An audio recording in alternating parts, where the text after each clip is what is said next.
every day is completely different. I really don't know what's going to happen. And I have realized that I am able to separate myself from my company. So when things go wrong, it's just a puzzle to solve. It's not a personal attack on me or something drastic that happened to me. It's like, okay, this happened. What can we do to figure it out? And that daily puzzle is just so engaging for me because something happens every day. It doesn't mean something goes wrong every day, but something happens every day. That's that puzzle I get to figure out. Thank you for listening to this episode of Changes Big and Small. This is Damianne, your host as we explore what makes change exhilarating. Each episode, we'll meet one person who has found freedom by embracing change. In this episode, I interview Kim Cofino. Kim Cofino is a technology consultant and educator with nearly 2 decades of experience living and working in diverse settings across Asia, North America, Europe, and Africa. At the micro level, she thrives at empowering teachers and other professionals to authentically embed new and emerging technologies in their classrooms and workplaces. She creates dynamic, inquiry-based, learner-focused environments for everyone with whom she collaborates. On the macro level, she guides schools, school districts, and businesses in implementing innovative, tech-rich, and community-inclusive learning programs within their organizations in order to meet their varied goals. She prides herself in effective cross-cultural communication, which is evidenced by her business functioning smoothly across 6 time zones with employees in 4 different countries. Kim currently lives in Bangkok with her husband Alex, who is also an educator. In her spare time, she enjoys geeking out about lifelong learning on her blog or training for and competing in powerlifting. She also has a blog for that. Other interests of hers include plant-based cooking, yoga, Zen meditation, photography, reading, especially science fiction, traveling, and leading an urban hiking meetup. She volunteers as the Secretary General of the Thai Powerlifting Federation and is passionate about supporting women in their quest to reach their strength goals. Fun facts about her are that she collects Persian carpets, she views eating as a top priority, and she has a goal to visit 50 countries before turning 50. She did meet her goal of visiting 30 countries before turning 30. Kim is an extrovert and she loves connecting with people about any of the above topics, so make sure you listen to this episode and reach out to her to start a conversation.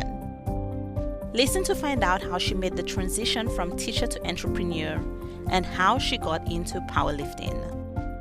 Our conversation also includes a reflection on the losses and gains that happen with change, how she manages the different parts of her varied day, and her strategy for supporting changes and encouraging them in her life.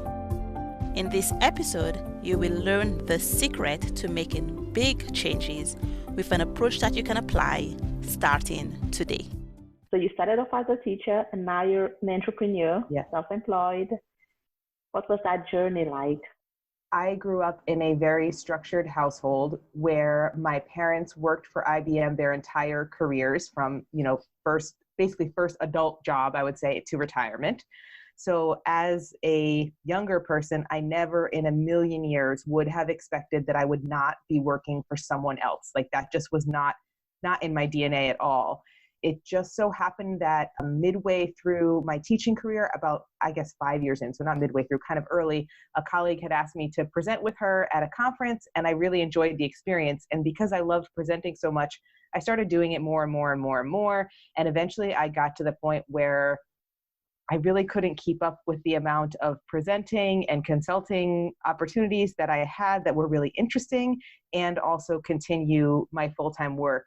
So I took the risk of going part-time and just really loved that opportunity to, still stay with my, comfort zone, but also kind of branch out and try new things. And I did that in a school, Yokohama International School, that I just absolutely loved and could have stayed for the rest of my life. And it was so nice that they gave me that opportunity. And it was just that tiny little bit of a push that I needed to realize, I could actually fill up all of my time with this other kind of work and like create a hodgepodge of jobs for myself and just kind of see how that goes. And so that was, I guess that was the process. And then the final tipping point was going part-time and realizing, oh, there's actually enough here for me to do and keep me engaged and interested that I would like to continue doing. One of the things that has come up a bit in my conversations with other people is the idea of loss and opportunity.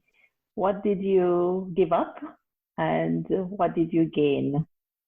As a teacher, I think the thing I gave up the most is the constant contact with students. And I think that's the hardest thing that I lost, right? Because I love kids. Like that's how I got into this career. I love the changing nature of schools. I love working with adults who work with kids. I love being in an environment where people are excited and passionate about what they do. Not saying that I don't have any of that in my current role, but I am working with a team that's all around the world. So I don't go anywhere. I stay here and we meet virtually like you and I are meeting now. And it's just not the same as being in a space with people. So there's that human connection that I think that I've lost a little bit, that like physical human connection. And then there's that like constant connection with kids that I can only get now through my conversations with other people. My husband, for one, which is great. Every day I can hear, funny little stories about what happens at school, but then my friends and colleagues that I work with in more digital spaces is my opportunity to kind of recognize what's happening in classrooms. And I definitely feel that loss. When you look at your day, how do you distribute your time? Do you have a typical day? I don't know if I have a typical day. As you ask me that question, I'm thinking, oh my gosh, what is my typical day like? My role consists, I would say, primarily of working with other educators, either by mentoring them to be coaches, because that's kind of my area of specialty. So I meet with other coaches around the world multiple times a day to help them move along on their path towards becoming a coach. I also do private mentoring for educators. I mean, I could do it for anyone, but primarily for educators who are interested in reaching a goal. So a lot of my day revolves around meetings with those people to support them in their professional learning goals or their professional goals. Then another big chunk of my day would be actually recording podcasts like you and I are doing now, because I host a podcast and YouTube series called Coach Better. And so that ends up being a lot of conversations like what we're having now. And then I would say another chunk of my day would be creating content for primarily for coaches, but for educators in general to help them reach their goals. Doing that via our YouTube channel, and I write books and online courses and all that kind of stuff. So that's like content creation. And then obviously meeting with my colleagues is another, like the people on my team, that's another part of my day. And then my favorite part of my day is when I get to go to the gym. I want to talk about powerlifting, so I'll just sneak it in right there. I do always make time every day to train. What do you like about what you do? What's your favorite part of it? My favorite part is that every day is completely different. I really don't know what's going to happen. And I have realized that I am able to separate myself from my company. So when things go wrong, it's just a puzzle to solve. It's not a personal attack on me or something drastic that happened to me. It's like, okay, this happened. What can we do to figure it out? And that daily puzzle is just so engaging for me, because something happens every day. It doesn't mean something goes wrong every day, but something happens every day. That's that puzzle I get to figure out. How do you stay on top of it all? Because if you've got so many different things that you could be doing, and we're going to get into your powerlifting as well, what are some of your strategies? I think one thing that has been very important is every day, I know this is going to sound really cheesy and I don't mean it to be super cheesy, but every day I look back at what was accomplished the day before, what I set out as my priorities, and then I set my priorities for the day that it is. And because and it doesn't take long, but I take a few minutes every day to do that, I feel like every day I'm doing the tasks that must be done, whether it's must be done because they're urgent or must be done because they're important. I'm doing the tasks that must be done, as opposed to sometimes when I was a full-time employee, I might have gotten myself trapped in little procrastination tasks or tasks I just would do right now because I had some time, as opposed to this, because it's all my work. I know, okay, I must do this today because X, Y, and Z is happening 3 weeks from now. This has to get done here. I'm getting it done. I'm ticking it off my list. So I think that prioritizing on a daily basis, sometimes multiple times a day, has been the most important thing to stay on top of it, but that's a little bit of a stretch too. But to generally feel like I can kind of juggle the balls, I think that daily prioritization has really helped.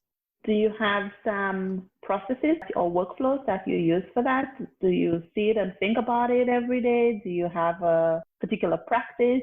I have a little notebook. I'm looking at my old ones on the counter over there. I have a little notebook I bought from Muji, and it's actually a combination. It's a gratitude journal, a column in the middle that's like my thoughts and ideas, because, when you wake up in the morning, you're always full of these ideas from when you were sleeping. And then my priority list. Every day I make those 3 columns and refer back to the day before. In addition to that, I also have like to-do lists on my phone, and that also helps me because writing it by hand helps me process and think. Then I take it and I put it into my phone, or it may already have been in my phone, and I can really easily adjust the times for the day. So like, oh, shoot, I have a new meeting at 8 o'clock I wasn't expecting. I thought I was going to do that at 8 o'clock. I'm going to move it to 9 o'clock instead. And so the digital version of my priority list helps me manage actually getting something done. How I actually know Kim is because we were both working in Japan, not at the same school, but in the same time frame. And actually before that, I was already following a lot of Kim's work at International School of Bangkok. One of the things that I really appreciate about you is that you are very systemic in your approach. Whenever I've been to a workshop or if I've heard you talk, you look for the patterns that occur. And you are very good at diluting things into the processes so that you can start to see some systems and you can start to maybe automate some of the processes. I'm using the word automate. I don't know if that actually applies to you. Does it? In some ways, yes, because I do want to make the work that I spend my time doing relevant and useful in multiple contexts. That's not necessarily automated, but in that systemic kind of thinking that you're talking about, if I'm going to do one thing, I want to make it work in 5 or 6 different contexts, not just one, if that makes sense. Yes, that does. You have a lot of different interests. Tell me about powerlifting.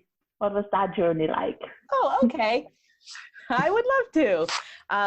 When I was living in Japan at that same school, Yokohama International School, I found out that I had gallstones because of a hereditary blood disease. So it wasn't anything I did. I wasn't going to be able to avoid it, and ended up having to have my gallbladder out. And at that time, I would say I was unhealthy. I was easily 80 pounds more than I weigh now.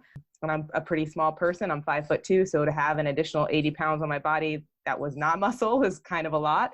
And because I had to wait a little bit for that surgery, I couldn't eat a very long list of foods that might agitate my gallbladder. So I had to wait, I think, 2 months to have the surgery, but I had kind of a limited diet. And at that time in my life, I had always wondered, if a doctor said to me, Kim, you need to eat like this or you're going to die, could I do it? Because no doctor had ever said that to me. No one had ever put it in those terms. But this Japanese doctor who spoke a little bit of English, but not great English, basically was like, if you don't do what I tell you, you're going to go for emergency surgery and it's not going to be fun. And I was like, okay. So I learned I could do that.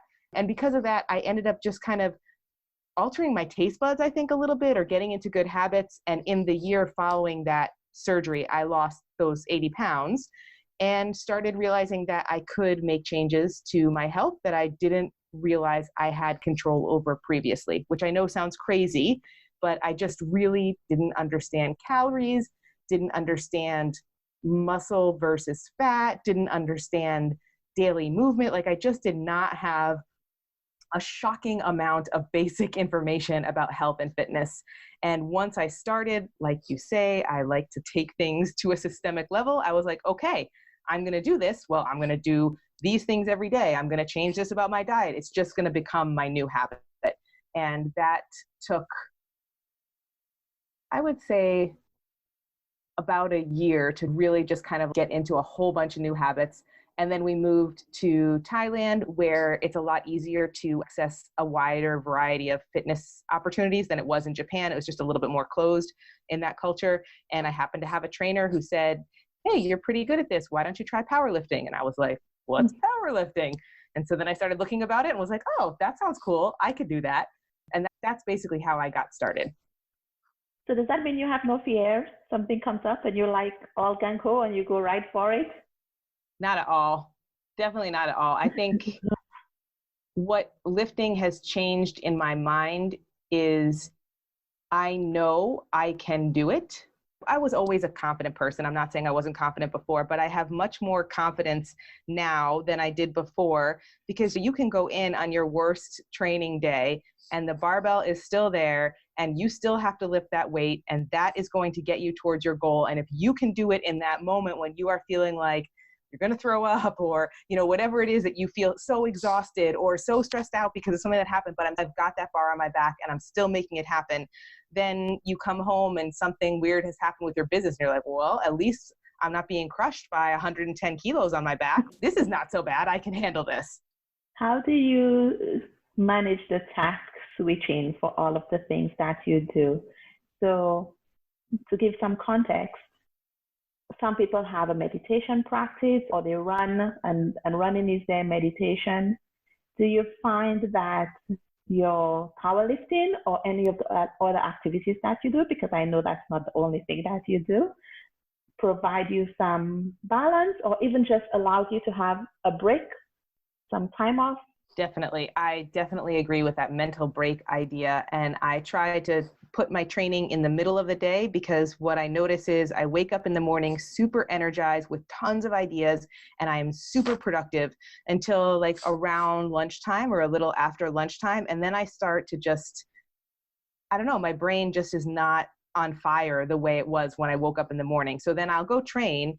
And when I come back in the middle afternoon, I'm reinvigorated and ready to work again until the middle evening. And it works really well because my husband also trains in the afternoon. So he usually comes back from work about the time that I'm starting to feel like, okay, I could take a break now.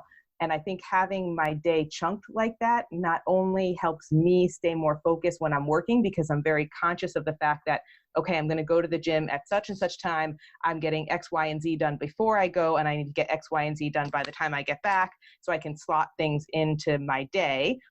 But it also makes me have an opportunity to leave the apartment, where when you own your own business or you're self-employed, you might not leave the apartment all day. And I think if I didn't have a purpose for leaving the apartment on a daily basis, it's possible I could stay in here all day. And I don't think that would be great for my mental health. That's a good point. As more and more people are beginning to do remote work and able to work at home, that's one of the things that's also coming up in terms of how do you... It's a great advantage. It's a wonderful thing to be able to work from home. I will never complain about it, but I really do appreciate interacting with other human beings in a physical space. Like, yes, we're interacting now, which is wonderful, and I appreciate that, but like being able to see a human at the gym, even if I don't know them very well, and say hello and have a 5-minute conversation, that's a nice transition away from work-related things, and then I can transition back when I get home. You've gone through many different changes in terms of what you do, in terms of where you live. We could go on. What have you learned about change? It might sound strange, but I love change. I love change in the way that it makes me rethink everything that I used to think. I think that being an international school teacher gives you a little bit of forced change within a constant system, if that makes sense. Moving from school to school, I know when I get to the new school, there's going to be a lot of similarities to the old school. I get to still speak in English. I'm going to teach the classes I already understand and know how to teach. Otherwise, they wouldn't have hired me, or do the job I know how to do, whatever the case may be. I'm just going to be doing that in a new place. So I'm going to get to meet so many friends and try new things and eat new food and travel around. And so I think that having a little bit of consistency amongst all the change helps it not be so scary, and helps you be able to see what is fun and exciting versus just an overwhelming unknown. So I think I had a nice, introduction into a lot of lifestyle changes by being in the international school world. Of course, it's changed. Move from Germany to Malaysia, yes, it's going to be different, but your day-to-day life is almost identical, And so there's that constant that happens. So I think to me, I had an easy transition into a life that changes a lot. And now I can see primarily the advantages, and I don't really focus on the negative. If somebody has not had so much exposure to change and they're a bit worried about making a change in their life, what advice might you give for a way that they could find some similarities, or that they could overcome this concern? I think the most important part is to start with one thing. whatever that one thing is, the smallest possible thing you can think of, because the difference between doing nothing and doing something is so much greater. I'm doing a little bit, and now I'm doing a little bit more, and now I'm doing a little bit more, and suddenly this is just who I am. So just take whatever that first step might be, whether it's fitness related and it's, going to buying some dumbbells at the store and trying to lift weights in your house. What's that one small thing that it seems achievable that's going to get you towards the next step in your goal? Because I think we look at big changes like that and they're overwhelming. You look at starting a business and you're like, where do I even begin? And so what's the one thing that you feel like is manageable? Do that one thing. And then you're going to see something else. That's the next one thing. Okay, do that next one thing. And let's see, you don't have to have a 3-year plan the first day you try something. I really appreciate that, because I've had this goal at work for a couple of cycles to volunteer to do this activity. And I kept noticing that, okay, again, this is the 3rd cycle and I'm going to put this back. Something is clearly wrong. Stepping back and thinking, what are the incremental changes I could make along the way before I get to that what looks like an impossible task has really helped me remove some of the barriers. What would you say has been the biggest change you've decided to make in your life? It has to be between two. It has to be either owning my own business or like changing everything about, I guess that's a bigger one, changing everything about myself, going from a person who's like not super healthy, not really caring about anything to do with health, lifestyle, fitness, like just kind of living a college lifestyle as an adult, to being a person who prioritizes and pays attention to those things. I guess that would be the biggest change, the most important change. And I think that I was able to start my business because I made that change. So I guess they go hand in hand a little bit. One of the things that I'm interested in is how changes connect to each other. And so do you need to have made a small change before you can make a big change? We've kind of talked about that in terms of incremental changes helping you get to what looks like an impossible goal. Do you see a through line with the changes that you've made? I guess when I look back, I can see how it was a lot of very small changes accumulated over time. I don't know if that's really answering your question about a through line, but I think the through line was, okay, I'm going to do this. And when I get used to doing this, I'm going to do something else. And so it's just always that thought of one step forward, one step forward, one step forward, one step forward. And even today, I think about the next, I'm going to get super cheesy and I'm really trying not to, the next step for me in terms of improving my skill in my sport has been over the last couple of months, I would say. My coach has been having me visualize really heavy lifts. And that sounds kind of crazy because like, oh, what is imagining something in your mind going to help you when you actually have the barbell in your hands or on your back or over your face or whatever? But what a difference. And that teeny, tiny, small thing every day before I'm going to sleep, or if I wake up in the middle of the night and I can't go back to sleep again, instead of counting sheep, I visualize the very small tweaks I want to make in my form. And I visualize myself doing it successfully. And then the next time I have the opportunity to do that at the gym, it's like I've already done it. And just that is amazing because I'm visualizing it when I'm lying in bed, you know? And so I guess even the times when you think are times that are not important to helping you be the person you want to be, they might be more important than you think. Some people talk about visualization as helping them, and other people do mantras. Part of it may relate to you fake it till you make it, or you kind of come up with a way of convincing yourself that this is who I am. One of the things that help people with habits is to say, this is who I am now. This is who I was, and this is who I am now. What was one of those greatest changes in the way that you talk to yourself? Oh gosh, I could talk about this all day. I definitely agree that before and after kind of dichotomy, it makes it so easy to make choices when you can describe yourself as something. And that also sounds really simplistic. But once I started saying I am a powerlifter, so many other choices were made for me. I'm going to prioritize protein at every meal. I'm going to make sure that I meet my calorie needs every day. I'm going to make sure I sleep enough so I can be rested to go to the gym. I'm going to make sure I do some sort of mobility work so I can move in the planes of motions I need to move. Just that one word huge change. And then for a while there, I was vegan. I still now prioritize plants, but that's another one. Super easy. Decisions are made for you. I don't feel comfortable saying I'm vegan now because I'm not, but I definitely prioritize plant-based eating. So I'm going to look at the menu and I'm going to look for my protein options that are plant-based. Having some of those words helps. I think we can get overwhelmed, especially in the West, with the amount of choices that we have.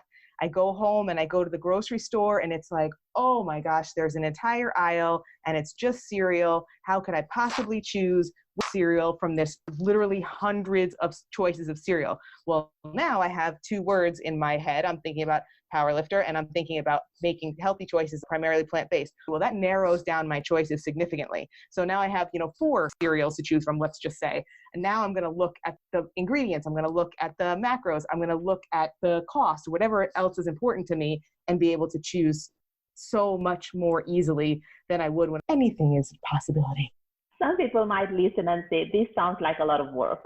It sounds like you always have to be on, that you can't just be spontaneous. How would you respond to that?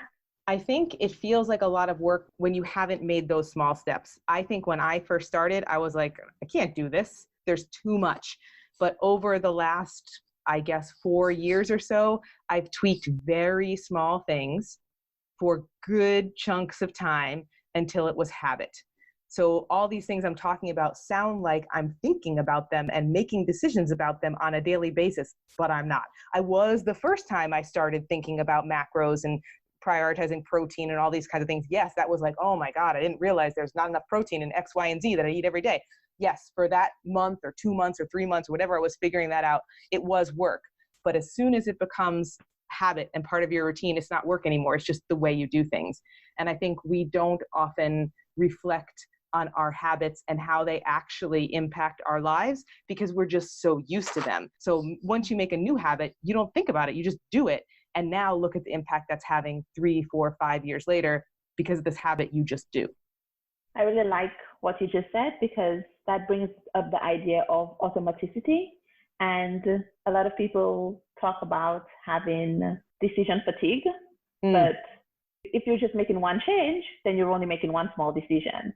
And then once it becomes automatic, then you no longer have that decision. So you can really start to see how it opens up a lot of space for you. Yes. And if those decisions are leading you towards a larger goal, you can see how making the first decision got you a little closer to that goal. So it's even more motivating to take whatever the second decision is, and then the third and the fourth. Now, when you have new opportunities, whether or not it's in your business or in powerlifting, what questions do you ask yourself before you decide if you will take on that opportunity? That is a good question. I probably don't do a very good job of that because I probably always just say yes. I try. I mean, I benefited from that because you said yes today, so thank you. But of course, exactly.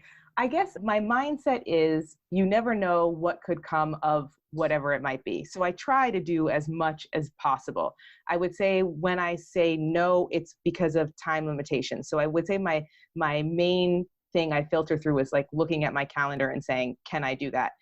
If there is something that I could fit, but it feels like it's not, and I don't want to say in my wheelhouse, but that's the only phrase I can think of. But if it's not in my wheelhouse, like recently someone asked me, could I do some consulting work with the school around technology infrastructure, devices, hardware? Straight up, the answer to that is not really, but I know some great people that I can send you to. Let me do that. So I guess I try to filter through, do I have the time for that? And is that something I could really help or support the other person with? And if I can't, I don't want to do a bad job at something. I'd rather direct them to someone who's going to make a positive influence in whatever way they can. Definitely one thread that I've noticed come up with all the entrepreneurs that I've had conversations with is the idea of integrity. And to me, that really sounds like what you're talking about. How did you develop your skills? Because some people may use the excuse that I don't know how to do this. So how can I possibly take it on? You've learned how to do many things. What kind of process do you follow to develop skills? Or what are some of your strategies? I guess I'm thinking about two things. And the first thing I'm thinking about is I always see myself as a learner first, and everything that happens to me is an opportunity for me to learn more. And for good or for bad, that means that I'm not coming from a perspective of, I know everything about this thing. I'm coming from this perspective of, there's always an opportunity to learn. What's my opportunity here? Maybe this opportunity is smaller than that one, but that's okay. There's always an opportunity to learn. So I think that's the first piece. And then I think the second piece is referencing back to something I said a little bit earlier. If you can separate yourself and your meaning and your passion and your being from this new thing you're trying to figure out and look at it as a puzzle, at least for me in this mindset of a learner, that makes everything accessible. Because if it's a puzzle, there's a solution. The solution might be awful. I might have to work at it for a really long time, and I might be kind of mad that I started it, but I know I'm going to get there. And I think for me, the separation of myself as a human being from that puzzle, that was the most important part for me, to be able to look at all these random things that were going on and saying, okay, I can figure that one out. Okay, I can figure that one out. Because it's not saying anything about me, what I know, what I can do, who I am, what kind of person I am. It's this thing. And I'm going to look at this thing and figure out all the pieces and see, is there something for me there or not? You've discussed how it might take a while and you might actually be upset with yourself that you took on a particular challenge. So that means that not everything is a success the first time. Absolutely. We might even say some things are failures. Absolutely. How do you look at the process of working out a puzzle or solving something? And how do you decide whether to continue with it or if to give it up? I think it's different a little bit in different situations, but overall, I think it's going to sound weird again. I feel like everything I'm saying sounds weird before I'm about to say it, but I almost appreciate the opportunity to fail, because I think I learn a lot more from when I make mistakes than when I do something correctly. If I do something successfully, then I haven't always had a lot of opportunity for learning there. But if something goes wrong, I realize, oh, if I had done this, the outcome would have been this way. So the next time I have an experience like that, let's try a different path. Let's try the path I thought about the last time I made a mistake. So I think, again, that comes back to looking at everything as a learner, and that even failures, they say at NIST all the time, fail is first attempt in learning, which I'm sure you've heard from many places. But looking at failures as an opportunity for learning, obviously you don't want to fail in a way that you physically hurt yourself or you cost yourself a huge amount of money. But those kinds of failures that help you grow in the direction you want to grow are actually really probably even more useful than always being successful. When do you let something go? At what point do you decide, that's it, I've put in enough effort or I've put in enough energy? I think that's very, very hard for me, because I always think, well, I could just work harder. I could work harder and I could make this work. I think in business, the easier part is if people aren't responding to this, they're not purchasing it, they're not commenting on it, they're not asking for it, they're not saying it's interesting. That is an easy way to say, okay, this is not working. Like, we've done this for this number of weeks, nothing has happened, we're not doing that anymore. That's like cut and dry, done. I think maybe more in the managing of the business and working with people and recognizing when either someone's not working in the organization, or your relationship with someone isn't working, or an aspect of the organization isn't working. To me, that's much harder. I almost need to be slapped in the face with it. Like, something really, really obvious needs to happen. And then I'm like, oh. And then it will take me months after that before I'm like, oh my gosh, I was doing this because of that I finally stopped. I was doing this because of that I finally stopped, and then it's like, gosh, how come I didn't see that sooner? We're coming up on time. So to finish up, is there anything else that you'd like to add before we end this conversation? Any advice that you have or something that I've missed? I think I've already said it, but I would say one more time again, if you have a goal and you feel like it's insurmountable, the most important thing is to take that first step. No matter how small it is, the smallest possible step you can take is infinitely more powerful than not doing anything at all. Thank you so much, Kim. I've really enjoyed our conversation today. It was my pleasure. Thank you for having me. Learn more about Kim by visiting her website, kimcofino.com. There you will find links to all her social media accounts as well. Thank you for listening to this episode. It's the first episode, and I know the audio quality is not the best, but it will get better. For more inspiring episodes like this one, don't forget to hit subscribe in your favorite podcast app. This will let you automatically download new episodes every week. You can also follow me on Instagram at Changes Big and Small for a behind-the-scenes look at the podcast and for impactful highlights from the episodes. I also share resources from other people that are inspirational and that are relevant to the topics of this podcast. Remember, change begins with one small step. Have a great week.